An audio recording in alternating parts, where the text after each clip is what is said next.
குழுவினருக்கும் பங்கேற்று நடிக்கின்ற சில பேருக்கும் இந்த மேடையை அமைத்து தந்திருக்கின்ற அதற்காக இருக்கின்ற உங்கள் அத்தனை பேருக்கும் என் அன்பான வாக்குகளை சொல்லிக் கொள்கிறேன்.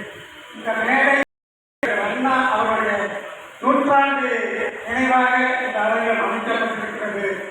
இந்த நாடக விழா இந்த அரங்கிலே நடந்தது மிகவும் பொருத்தமானது. அரசியலில் மட்டும் அண்ணா மிக பேரறிஞர்களே தன்னுடைய அரசியல் வளர்ச்சிக்கு அதிபுறமாக நாடகத்தை அண்ணா பயன்படுத்தினார்.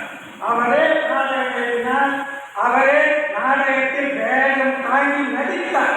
ஆக அப்படி நாடக கலைக்கு தன்னை ஒப்படைத்துக் கொண்ட ஒரு மாபெரும் தலைவருடைய பெயர் அமைந்த அந்த அரங்கிலே இந்த நிகழ்வு நடைபெற்றுக் கொண்டிருப்பது என்பது மெட்ட மகிழ்ச்சிக்குரியதாக இருக்கின்றது.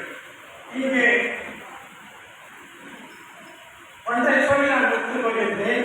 தமிழிலே இயல், இசை, நாடகம் என்று முத்தமிழை பற்றி சொல்வார்கள். ஆனால் மிக சரியாக அதை சொல்வது என்றால் நாடகம் முத்தமிழ் என்பது நாடகம், இயல், இசை, இயல் என்றுதான் சொல்லப்பட வேண்டும். ஏனென்றால் மனிதனுடைய ஆதி மொழி பேச்சை கிடையாது, சைகை என்பது நாடகத்தில் ஒரு கூறாகத்தான் அந்த சைகையிலிருந்து கருத்துத்தான் நாடகம்.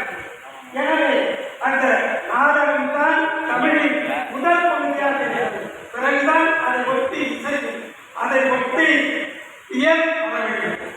நண்பர்களே, நாடகம் என்பது சாதாரணமானதல்ல. தமிழுடைய வாழ்க்கையோடு பின்னி பிணைந்த ஒன்று. இரவு 10 மணிக்கு ஹார்மோனியம் பெட்டி தொடங்கி இசை தொடங்கிவிட்டால் விடிய